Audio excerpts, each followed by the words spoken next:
India is all about hustle. Dubai is polish. And the West is policy. In remote, I think the biggest thing that you have to solve for is to create an async first culture. In India, I drop like a JD on LinkedIn and I get 500 applicants in 1 hour. In Dubai, it's more about headhunting, referrals, finesse. So one is a sprint, the other one is a runway walk.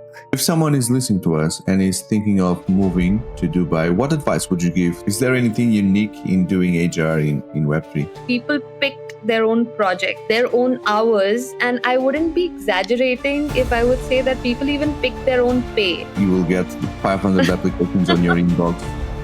Yeah. Your Web3 know-how helps you because a lot of these employees are smart enough to know which tokens are doing well. That developer will be working on the other side of the world asynchronously, and there's no one there to micromanage, see if he's working or not. So everything is based on delivery. Okay, the person may be working less hours, maybe working from a co-working space, from the beach, traveling and working at the same time, as long as he is delivering as expected and it's reachable when needed. Okay? It's fine. Absolutely. Beautiful point. How do you mix then Gen Z, Millennials? They all have different perspectives. They all have different expectations, different psychological contracts. So how do you build that squad? People respect authenticity, right? People want to bring their whole selves to work. What are the 3 skills that every HR professional should develop right now? First one is, if someone is just starting their career path in HR, what advice would you give to that person? meet people, learn from various cultures. Hello, Purva. How are you feeling today? Very well. Excited to be on your show. Your show adds a lot of value to people like us and a lot of employees across the globe. So very excited to be on it. Thank you for the feedback. And thank you for your availability and interest to be part of the show today. I invited you because I found your profile and the way you describe yourself, which is having more than 20 years of experience in general HR, specifically in sectors like Web3, Edtech, banking, and you had the chance to work in several countries. But I was really amazed the fact that, especially recently, you live in India, you've worked in India, also in Dubai. So those are regions that, first of all, are very far away from me geographically, right? So I always heard that there were cultural differences from those countries, which I believe would reflect also on the HR practices. So I want to not only get to know you, but talk a little bit about these topics and see if we can both learn a little bit. First of all, thank you for the introduction. Yes, so I've built remote first cultures, 14 plus countries, engagement for almost 40,000 plus employees. Today, I'm going to be specifically also focusing about telling people on how HR in these new age organizations like Web3 is simply going to blow their mind. So, speaking about the cultural similarities and differences, very interesting because we are same, but different, like we say. India is all about hustle. Dubai is polish and the West is policy. That's how I would like to categorize it. So in India, if you're actually solving, you're solving for scale, large scale setups, thousands of, kind of people getting onboarded at the same time. In Dubai, I would say it's structure plus sizzle. Okay. A lot of focus on the presenting part. Like I'm going to take an example. I once had to onboard 100 freshers in a week in India. But in Dubai, I spent almost a similar amount of time actually perfecting a deck for onboarding 5 execs. Polishing, as you mentioned, polishing. Exactly. Scale versus sparkle, and globally, I would say it's right now compliance first. So we have same problems, but different flavors. And the best of HRs, they actually code switch, How does that reflect in general with HR practices and speaking between Dubai and India? So, for example, when you plan a recruitment process for an engineer in India or in Dubai, is there any difference? Yeah, so the cultural contextualization bit itself differs, right? So UAE is almost like United Nations in one office. You don't just manage culture, you actually curate energy. So you have to, even during creating onboarding practices, the amount of, kind of autonomy that you give to people would differ. India is hierarchy first, so the structure and setups, even for onboarding engineers, would involve meeting a lot of leads, shadow time, learning from the engineers, identifying the hierarchies in the system. So these are extremely Mhm. important. Even from Dubai standpoint or UAE standpoint, right? I'm just not talking only about onboarding, but let's say a very simple day-to-day example. We need to create practices and cultures that respect the holy month, understand chai breaks, celebrate Diwali and Christmas, and build rituals that feel local to everyone. So people stay where they feel seen. Okay.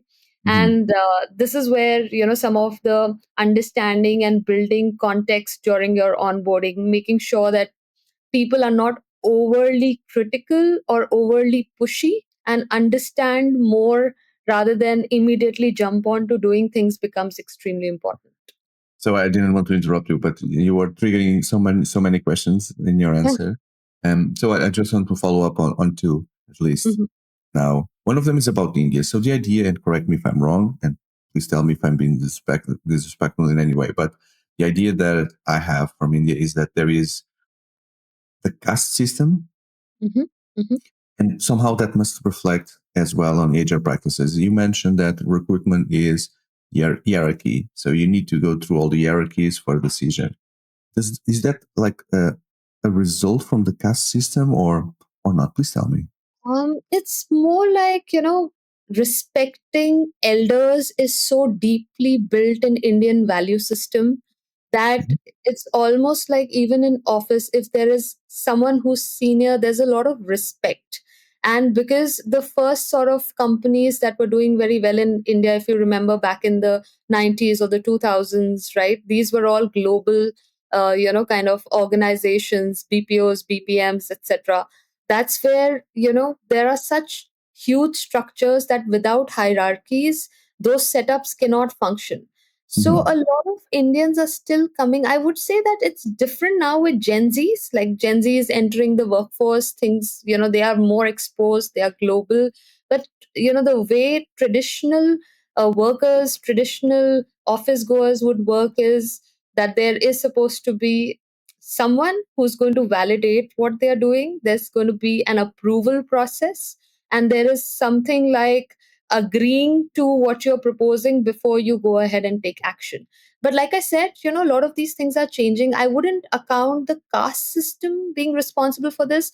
Castes are just like being culturally aware. For example, the North India versus the South of India would have different festivals to celebrate. So you have to honor that. As we do the HR calendars, the holiday calendars, etc., we keep in mind the local holidays and stuff like Mhm. that. Like, India is very evolved in practices now. So yes, the rural offices, the rural workplaces, they still deal with. I wouldn't shy away from saying that those things don't exist, but I think we are in a much better space now overall. Thanks for clarifying. So, one of our previous guests works in Japan, and he also mentioned that culturally in business, there is that respect for the elders. It's very embedded in their culture, bowing your head to the elders, etc. Sounds something similar, like the respect for elders, which in some countries where, well, the European ones could be included. Sometimes the elders in companies are seen as the okay, this person is not catching up on everything that is happening. So, while the young people are seen as the ones that, although they don't have the experience, they have like the fire in their blood to make it happen, etc. And the other ones are the ones that are crystallized. Yeah, I was just going to say that, the multi generational workforce issue is actually becoming a global phenomenon. And unless we kind of considerably work towards creating diverse teams and multi generational teams right from the start, we really will have a problem. Some organizations experience this more than the others. Like you and I have been in the Web3 space. We know, there it's all about Gen Zs even the founders are Gen Zs. There are no elders in Web3. Like people like you and I would be on. The dinosaurs. The dinosaurs. Exactly. But there are a lot of local businesses in India. Like I met a founder from this company called Jaipur Rugs. It's a very well-known, rug creating firm. And it's made its global mark with one of its recent stores opening in Milan and across the globe, right? It's a very well-known firm, and they give artisans a lot of, kind of front ending to do, because it's their stories that they are selling. So that's still a very, like we were discussing about, these family businesses. So that's a family business kind of a setup there. If the founder says something, it becomes like cast in stone, right? Generation, the fact that he's almost in his 70s, extremely respected, everybody follows it. But at the same time, there are a lot of organizations here, startups, tech startups. You go to places like Bangalore, you will see people in their early 20s, creating and building products. And I know that because I have a lot of friends in HR, head of HRs, etc. All of them have building a multi-generational workforce as a part of their strategy at the recruitment process as well. So we in Genpact, one of my previous organizations, we were in contact centers creating batches for retired workforce, people above 50, who could actually contribute to processes like customer services, etc. And I'm very happy to see such practices and such, kind of measures being put in place to employ people from all generations. You also mentioned that working in Dubai is like working in United Nations, and I'm assuming that's because you have people from different countries, all Yeah. have their own cultures, and there's a clash of cultures on a daily basis. Although you mentioned working in Dubai, that sounds exactly as the same experience when you work remotely and with teams with people globally from all the countries. Because although they are not in the same office clashing, they're Mhm. also working from different countries and clashing remotely. Does that make any sense? Because you also work remotely. Absolutely. So in remote, I think the biggest thing that you have to solve for is to create an async first culture. And the base of creating an async first culture is to work on communication. And how do you work on communication without acknowledging that a simple context message, like, we can take the example of in India, Indians, I don't want to say Indians, like, but don't want to typecast anyone, but I can take my example, that I find it very difficult to say no. So even when I want to say no, I will soften it a lot, and I will give a mixed response, which actually means a no, but it's not easy for me to say it. Versus, another colleague of mine who's from the States, like a no means a no, there's no guilt attached whatsoever, right? So Mhm. sometimes when these two personalities catch up and discuss, one may end up feeling that the other one is, trying to be a little insensitive. But no, it's just about understanding how we communicate, how we receive the message. So there's a Mhm. lot of, so I'm going to take the example of this Edtech, where, I started to work when COVID hit. And it was the first time that uh, we were experiencing organizations that were completely remote first. And they were moving from traditional setups to now a remote first setup. So it was absolute mayhem, right? Because people were just not used to working remotely, documenting communications and stuff like that. So it kind of all boiled down to how the founder would take extra care to, in stand-ups, very simply put down what are the things that he would want to focus on for the day. And he would get the teams, which was his leadership teams, to make sure that all the nationalities, all the globes are well respected, and the messages are communicated to them in their local context. And I think that was one of the most beautiful practices to start the culture, or to kind of lay the bedrock of a remote culture that went about, kind of employing almost 17,000 teachers and 9,000 employees across the globe. So I thought some of these very simple measures lead to great results, and communicating as per the cultures become extremely important. So it's really important to have that cultural sensibility when Correct. working people from all over the world. So I'm imagining that you mentioned the festivities. So throughout the year, you should have lots of different parties happening in a company because you will be celebrating the important festivals for everyone in different parts of the world. Correct. Yeah. That's true. What are the nationalities that are easier to work with, and which ones are hardest to work with? Um, so look, I'm going to stick to the example that you took. There's, I wouldn't say any nationality is easier to work with. Like I would just say that us as HR leaders, I mean, there are some great books available. I'm sure you can give a few references yourself, right? I really like the Culture Map. I'm forgetting the name of the author. I'm going to just send the details over to you. But the Culture Map explains a lot on the context setting side. So in India, like I said, saying no doesn't come naturally. Straight talk leads to building trust. And Indian culture is a lot about hustling, working long hours, right? Uh, Sometimes being extra helpful to the team where the boundaries are not very well defined, because it's more about working. A lot of Indian companies would say you're like a family, right? But I've seen that in Dubai, diplomacy actually wins, even in language, learning when to say let's circle back instead of this won't work, so some of these same messages but different music, it's the tone that's the secret sauce. If somebody is able to decode it, like as an HR person, a lot of times when I focus on the tonality irrespective of the words, I am mostly right. And I would say that is something that should be a cue, right? Like if you and I are interacting today, we come from different cultures. We might be using very different words of English because that's not our first language. But I know just by, kind of observing your tone, whether or not you're actually meaning what you're saying. And I'm sure you will have an example to share when you're interacting with me Yeah, as well. I have one right now. Yes. Yeah. I was just waiting for you to finish. It's not HR related, but it's interesting for people listening. So Mhm, I've worked in the past with colleagues from India mhm, in HR. Uh, his name was Varun, and a big hug for him if he has a chance to hear this. So we, although I worked in Europe, we worked in India. There was a global event where we got together in Amsterdam, mhm. and we had dinner out, and the restaurant was near a cemetery graveyard. Okay.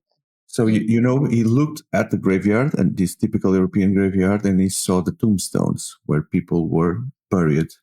mhm. And he told me, "What's the purpose of this? Because it's a huge waste of space, right? Because in India, people are incinerated, right? And then the Yes. ashes are thrown to the river or somewhere, right? And maybe because if you need to find space to bury everyone that dies in India, that would be a huge logistical problem. So Mhm. at the time, I was like, "Whoa, he never saw a graveyard. So strange." Yeah, yeah. Look, uh, so maybe he saw graveyards because there are cultures in India where they would actually they would have graveyards. But you're right, like the spaces are contained, and usually one culture would not really end up going to like a graveyard, and therefore ignorance is bliss sometimes, right? So you're right. I mean, these are the differences, and you learn so much through travel. You learn so much. That's why I love working in I these love it. global I love it. Yeah. companies, right? It's always there's so much to learn from each other, and yeah, It's I think sometimes so funny. You get so many interesting stories that you take back home and tell your friends, like, "Oh, that person from the Netherlands, he did that. He say that." Yeah, it's so interesting. I love it to understand these cultural differences. Mm, exactly. I love it too. Yeah. I speaking about, even hiring practices between India and Dubai. So if you look at, because you were mentioning about, the problem of space. So if you speak about the hiring practices in India, right, it's all about volumes Mhm. agility, sharp Everything is tech. by the hundreds. Yes, and technology tests. Like yesterday, I was sitting with my brother. Both of us, he's an MS from NUS, and he's a mathematician. He's a genius who used to score 100 out of 100 in math, while I would just get like a 60. So Mhm. he's sitting next to me, and he's a techie.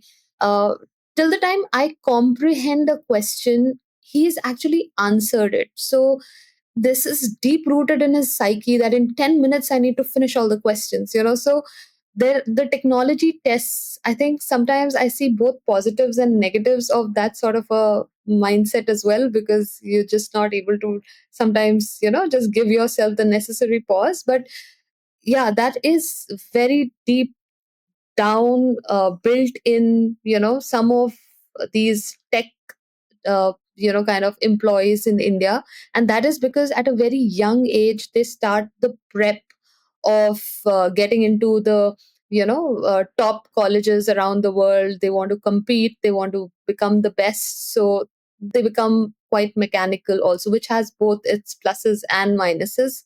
But in Dubai, it's all about premium branding, credibility signals, longer cycles. Like, people do take time, they're not in a rush.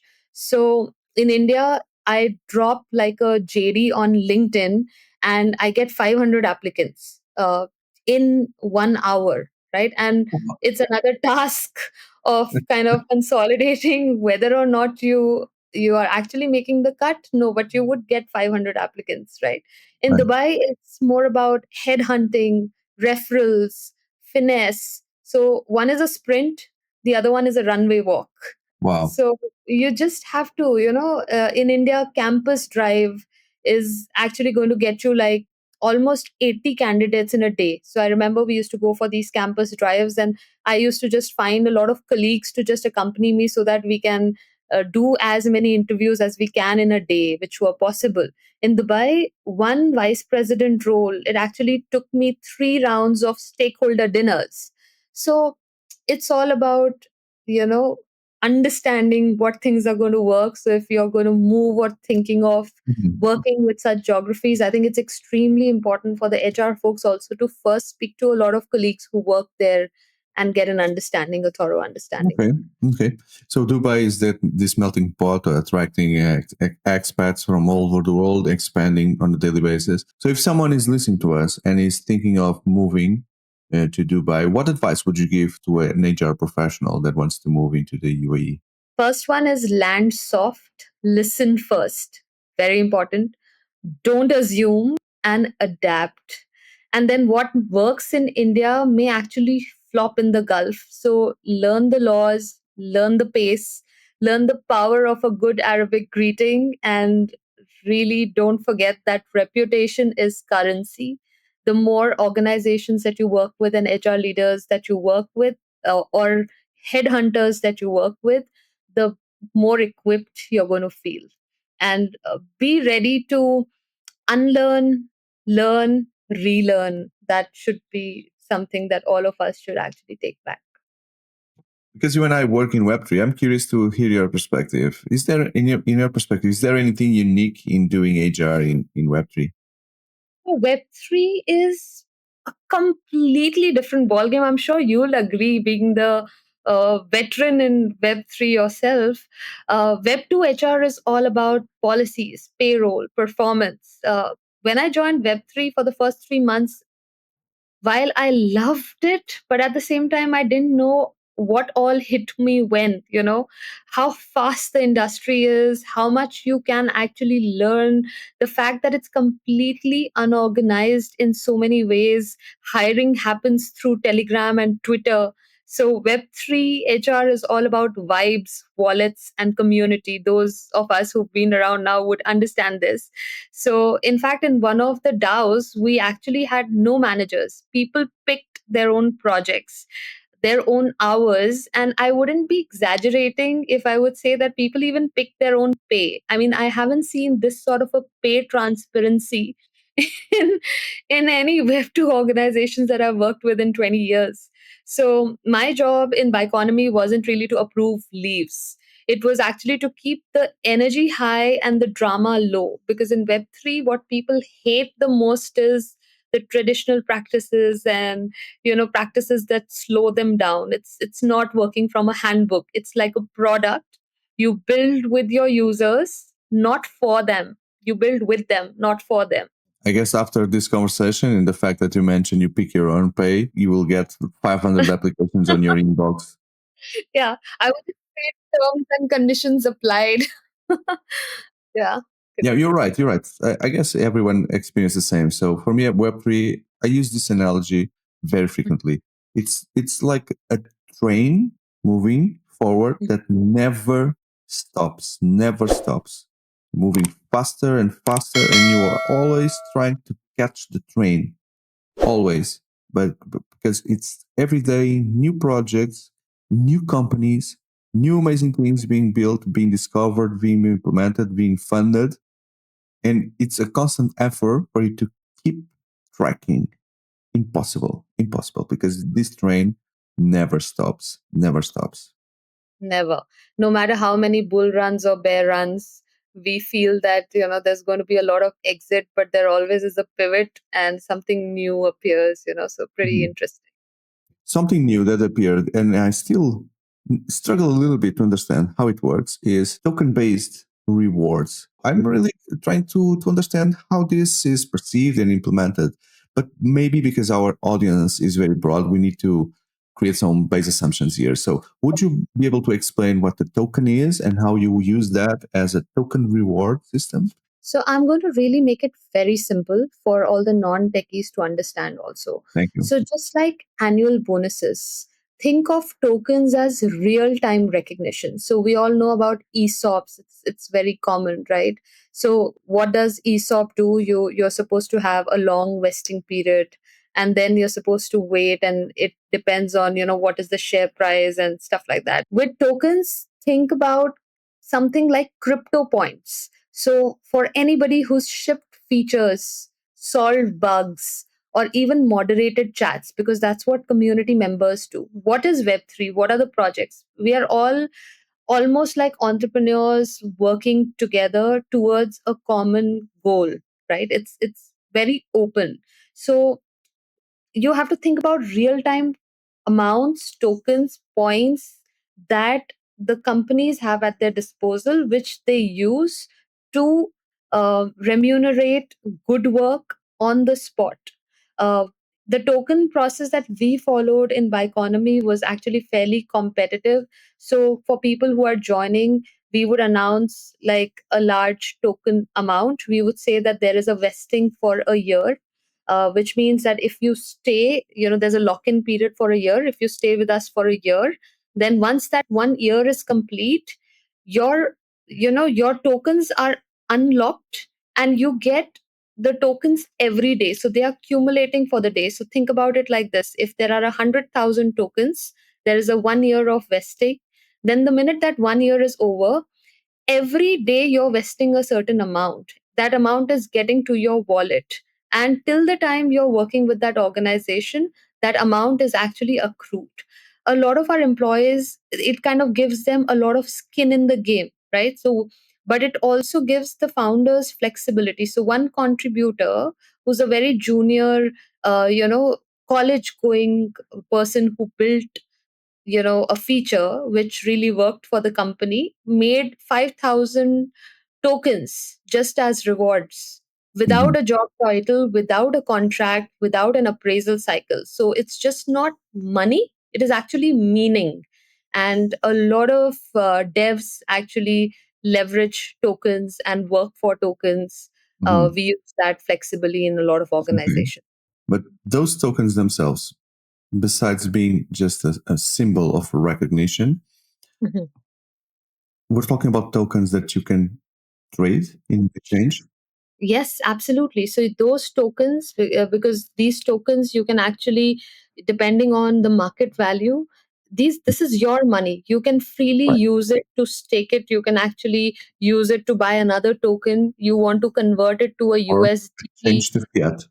Yeah, exactly. Or change to fiat. It's like Mhm. money. It's It's the contribution that you're actually getting for the work that you've actually delivered. For those that don't understand, fiat is like normal money, euros, dollars, etc. So you gain those tokens as a recognition. You can keep them. They may increase in value like a share, right? And once you go through the threshold or where you can sell them, you can exchange in the market for Yes. other tokens, cryptocurrencies, or normal money. Okay. Exactly. And, this is where your Web3 know-how helps you, because a lot of these employees are smart enough to know which tokens are doing well. It's like they are very well versed with how to Mhm. leverage that, kind of tokens smartly to build a fortune for themselves. So you have the flexibility. Unlike in Web2 companies where, obviously there are a lot of processes to follow, here it's obviously you do the job. It's not easy to kind of just make that tokens flow into your wallet without doing the work, but once you have them, you have a lot of flexibility. Okay. So you Mhm. can use it the way you would want to use it once those tokens are unlocked for you. Okay. And almost all the companies that I know are working on like having standard base ranges now and giving a lot of flexibility in terms of tokens for senior roles, especially to ensure that there's enough skin in the game and people want to stay. It builds longevity as well. So I'm going to be the one today asking the dumb questions here, Purva. So Mhm, if I'm interested to implement something like this in my company, do I mhm, need to have my own token mhm. or not? First of all, to give tokens, you actually need a token as an organization. So that means that your company or DAO must create or use a token on a blockchain. So we were lucky in Bioeconomy, we have our tokens. So think of it like printing your own digital currency. You can't hand out the coins that don't exist. So it's a very super simple but important to understand aspect. Now here's the catch: if you're actually giving tokens as rewards or payments, they will actually be seen as compensation or securities. So, which means legal, tax, compliance will work. So, in Web3, tech is easy. The rules are not as easy. So, there are a lot of ways in which companies legally issue tokens, and that's why they have the legal teams who go about helping this. But from the employee side is something very simple. If your organization has a token, if you're targeting a Web3 company, a simple question to ask is, in the compensation, is there any tokens that would be provided? So first, if the company has any token structure, then as head of HR, it becomes extremely important for me to understand how am I going to distribute those tokens in a way that makes it competitive for the senior folks or the important folks to have enough skin in the game. But how do I use these tokens also for the community projects that I'm trying to run? Because these are, some restricted amounts that I could leverage to give something like an on the spot reward for hackathons, for example. So it gives me a lot of flexibility. And for younger employees, people who are working for the first time, it's great attraction also, because this is where they are building their future. Whatever fiat money they are going to get is something which they can decide to save whatever they want to. But this is, I've seen a lot of colleagues of mine leverage the tokens to smartly invest and generate wealth for future. So I would say it's great flexibility, and it's like a great tool for ensuring retention and to also drive growth in a Web3 company. Thank you for clarifying. You also mentioned on your profile that you have experience in the team structures that are tailored for Gen Z, gig economy workers. So what do you mean exactly by this? What needs do we have to create something specifically for Gen Z and gig economy workforce? So Gen Z, very simply put, about Gen Zs, right? They are people who are, I believe, born from 1999. That's the audience that we are targeting. A lot of our founders are still under 30 and they still fall under Gen Zs. So there is a particular categorization of a generation of workforce that we are dealing with right now. Gen Z is actually not here to climb the ladder. They are here to build a ladder. And after working with them extensively for the last 5 years, I've realized that sometimes they're not even here to build the ladder. They want to burn it down and design a portal instead. Uh, they are wired for autonomy, feedback loops, purpose. They're not there for our, erstwhile ping pong tables or hierarchy charts. So when we talk about gig economy workforces, it's almost like gig economy is where people are doing their own thing and they are coming together and collaborating for projects that they can kind of align with in terms of vision and mission. So the way we have to look at it is these are people who don't value the traditional employer employee relationship. They are almost like entrepreneurs and budding entrepreneurs in making. They want a lot of autonomy, they want purpose. For them, even, purpose is more than their paychecks. So by economy, I'm going to take that example. When we say creating team structures, I'm going to stick to some examples which will drive the point home. So we scrapped job descriptions. Like, we constantly used to get into meetings with our founders where our founders would challenge us to say, don't use words like chief marketing officer. Our audience and our employees are not motivated by that. It creates a divide between people.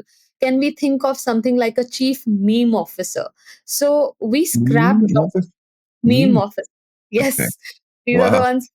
Yeah, I mean, uh, so because obviously Web3 is built on the concept of decentralization, right? Everyone has a part to play. So being true to the ethos of Web3, there's something that we experimented with in our organization, worked really well, was the concept of role pods. So almost like modular teams that uh, dissolve or reform based on a project need, right? So people associate themselves with their projects, with their groups, with their pods, as compared to titles and designations, and Mhm. creating that divide.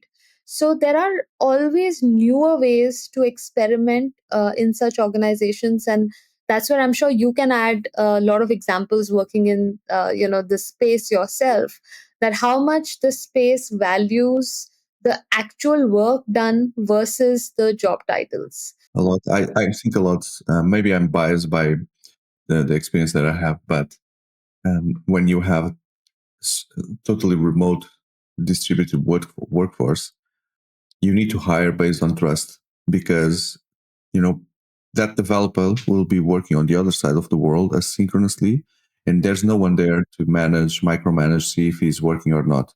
So it's everything is based on delivery.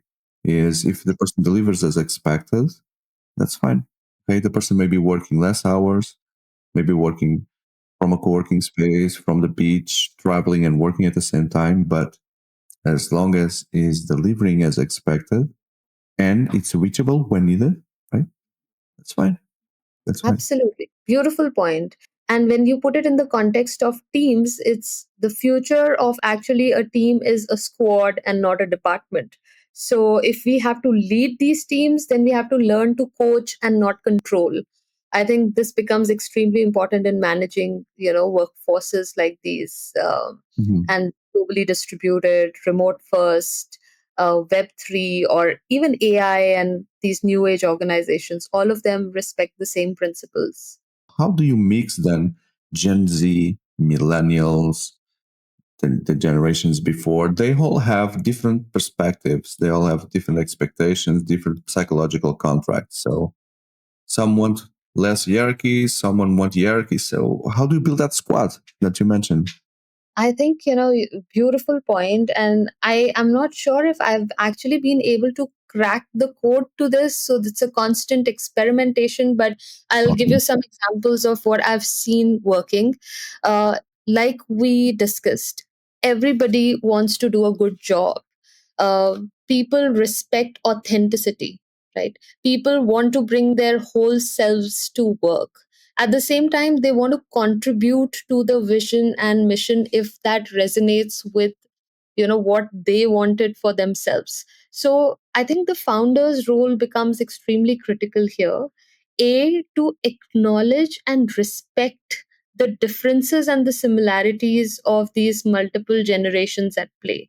uh, they would have their own unique strengths. Gen Z is extremely bold. They would go and challenge the rules.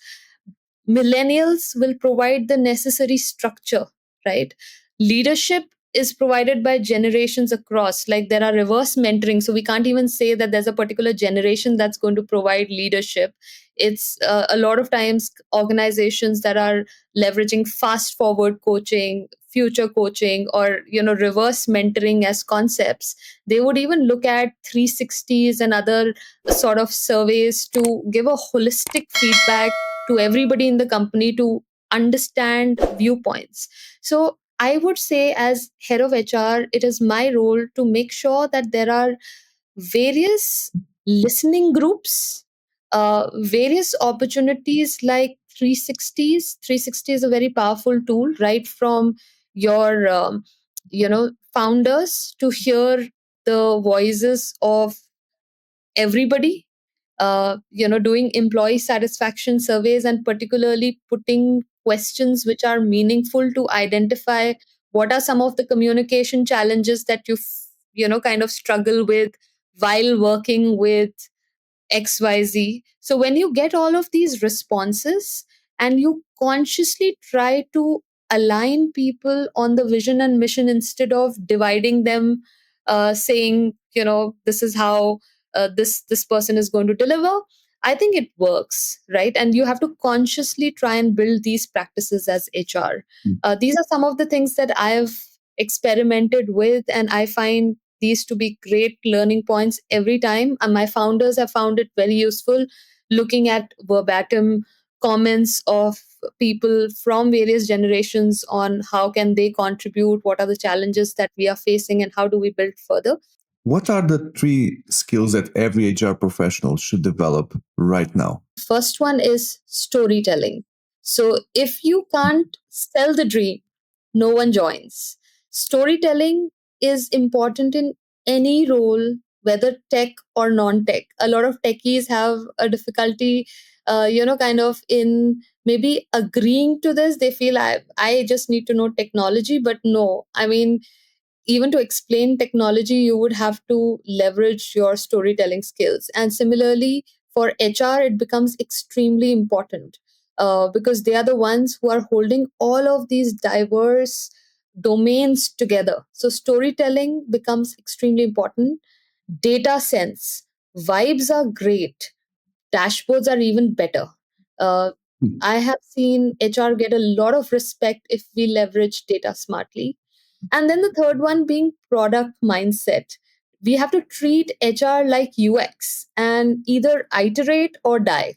So I know I'm exaggerating a bit, but I would want this to be a takeaway that there has to be a product mindset in HR.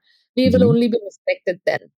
What would be the product in HR? Which product are we talking about? You have the mindset, but you act on which product? When we say product mindset, we just mean that you have to treat HR like UX, right? Constantly evolving. Like you make a product, but you're constantly evolving, irrespective of the product, right? So Okay. whatever you're building on, whatever you're creating, you have to think of the user experience of that. What works today will not work tomorrow. Mhm. There Mhm. will always be some feedback and features that would need to be added. And how do you add those feedbacks and features?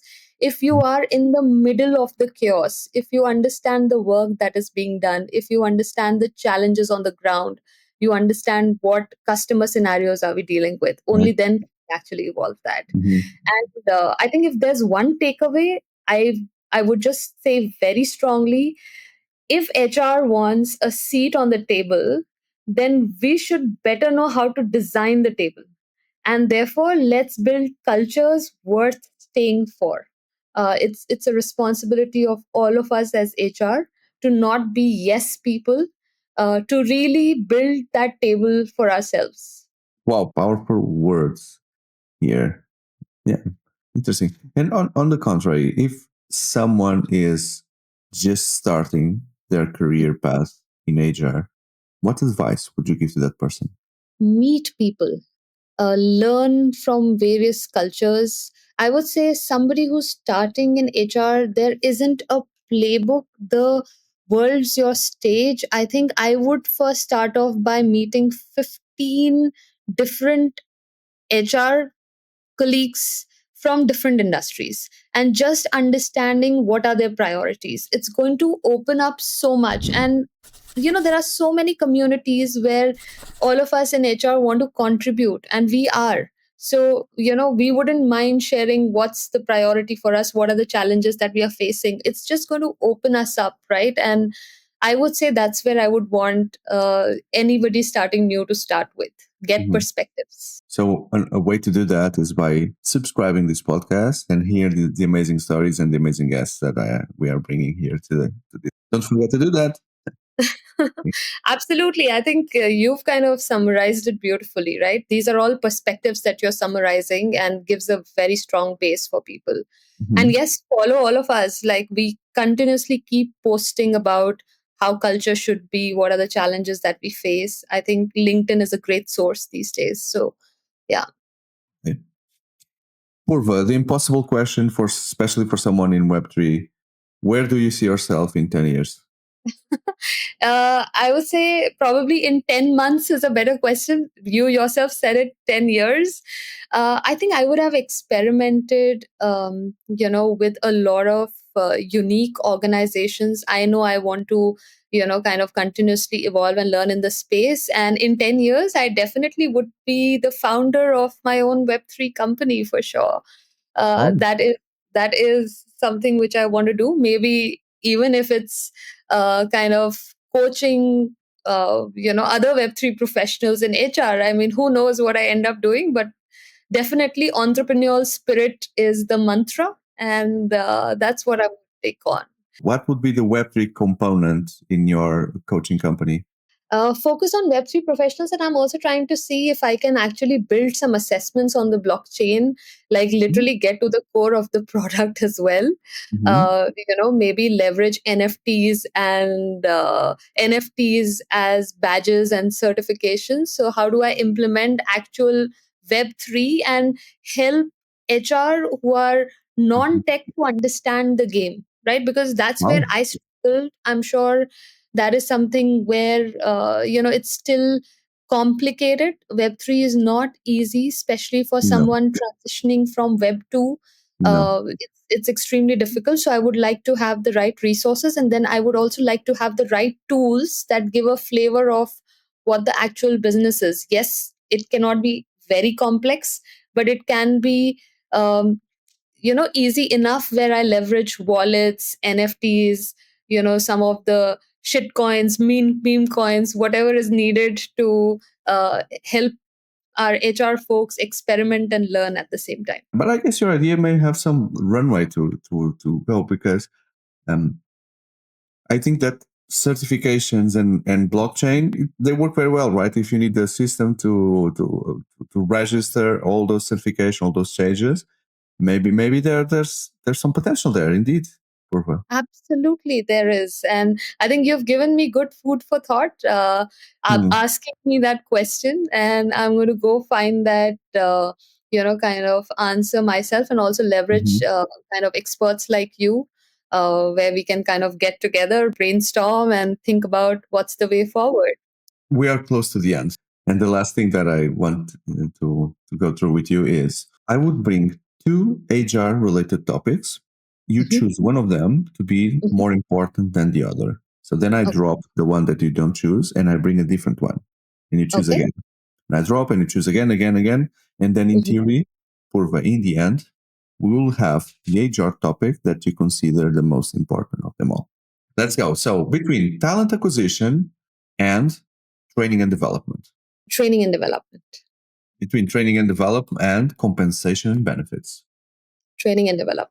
training and development and performance management. Performance management. Performance management and employee relations. Employee relations. Employee relations and workforce planning and HR analytics. Employee relations.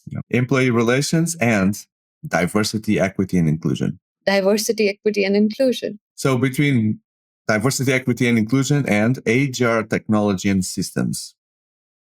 Need both, but diversity, equity, and inclusion. Still diversity, okay. And the last one. Between diversity, equity, and inclusion and engagement and retention. Diversity, equity, and inclusion, because if diverse teams are built, then a lot of these other problems get solved. Amazing. So today we had Purva Gera, diversity, equity, and inclusion above all in HR. Thank you very much for being in the show. Fantastic. It was a pleasure. Likewise. See you. Take care.